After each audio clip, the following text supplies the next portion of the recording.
Middle Earth, a land of fire, shadow, ancient secrets, and one guy in robes summoning bees. That's right. Today, we're diving into the Loremaster, the class that asked, what if I was Gandalf, but also had a personal zoo? Let's break it all down. Magic, pets, firestorms, ravens, and maybe a few squirrels with attitude. Chapter 1. What is the Lore Master? A class for those who love strategy, elemental chaos, and letting a lynx do 90% of the work. In Lotro, the Lore Master is a support-focused, pet-wielding, robe-rocking wizard that can control the battlefield, summon the elements, and make enemies feel very, very bad about showing up. You want to play the smartest person in the room? You want to melt faces with fire and heal your bear while reading elvish poetry? Then, buddy, welcome to the Lore Master life. Chapter 2. The Lore Behind the Lore Master. Let's talk Tolkien. Lore Masters are inspired by Middle-earth's intellectual powerhouses, Elrond, Radagast, and all those mysterious bookworms who speak to trees and yell at orcs in ancient dialects. These aren't brawlers. They're guardians of knowledge who use their wisdom to unleash magic, restore balance, and yes, sometimes throw down a lightning storm just to make a point. You're not just playing a wizard, you're stepping into the role of a scholar warrior, wielding nature, fire, and lore itself as your weapons. Chapter 3. Specializations. Pick your spellbook. 1. Keeper of Animals, Blue Line.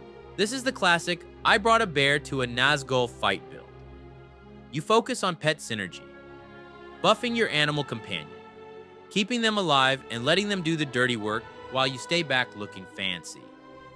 It's great for soloing and honestly, kinda relaxing. 2. Master of Nature's Fury, Red Line. The Firestorm Artist. You know what's better than a burning orc?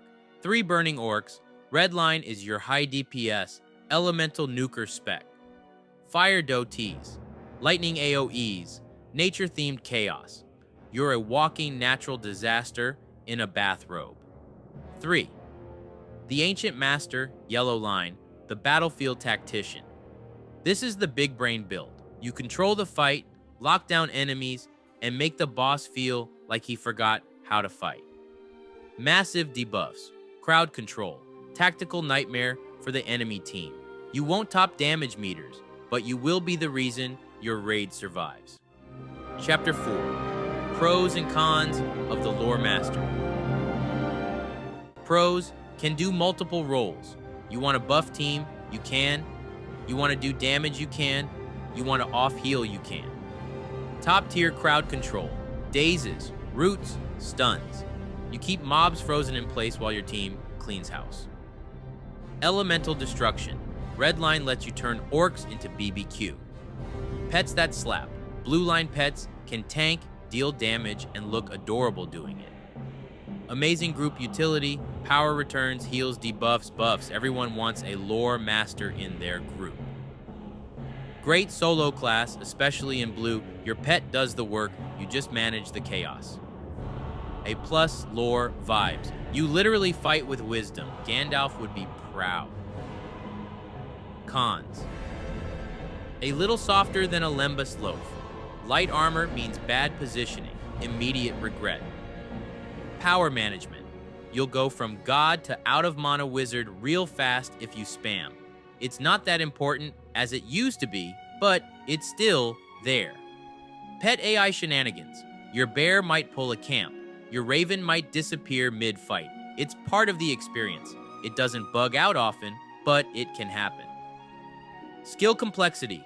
Juggling pets, buffs, dotees, CC, and ancient lore takes brain power. Lower damage in blue-yellow. You're the assist, not the star striker, unless you're red line. Chapter 5. How to play like a pro step. 1. Don't be in melee. Seriously, You're a robe-wearing spellcaster, not Aragorn. Stand in the back, stay alive. Step 2. Use your pet buffet, heal it, name it, Beery Manilow, and let it tank trolls. Just don't ignore it. It's your lifeline. Step 3. Know your role. Red equals burn everything. Blue equals let the pet shine. Yellow equals crowd control and support boss. Step 4. Root, daze, lock it down. Your control toolkit is insane. Use it. Stop mobs before they even touch your group. Gandalf would call that tactical brilliance. Chapter 6. Group Play. Welcome to the A-Team. Fellowships love Loremasters. Raids need Loremasters. You restore power to healers when needed. You also need to do damage if that's the role you're filling for. You daze adds before they even move. You slap debuffs on bosses that make them hit like a soggy fish. Basically, a Loremaster post-patch now is a flex role character. You can do what the group needs, but you need to be specced into the right traits to do it effectively. But here's the deal. They expect you to be the smart one. So when you root the boss during a movement phase and wipe the raid, yeah, that's on you, Scholar. Final thoughts. Should you play a Loremaster? If you want to play the brains of the operation, the arcane tactician, the one person holding it all together while your Lynx mauls a goblin scout, then yes, this is your class.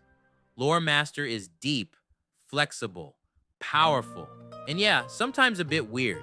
You're commanding beasts, juggling power bars, calling lightning, and whispering to trees. But you know what? When it all clicks, it's magical. You control the battlefield. You carry the group. You're the robe-wearing MVP. And so, in the pages of ancient lore, a new story is written. A scholar, a storm, a raven in flight. This is not just a class, it's a legacy. If you enjoyed this guide, if your bear ever pulled aggro on purpose just to flex, hit that like button. Subscribe for more Lotro class guides, nerdy lore rants, and Middle-earth mayhem. Now go, Loremaster, summon your beasts, unleash your magic, and show Sauron what happens when the bookworms fight back. For more Lotro magic chaos, comment, or the raven tattles to Radagast.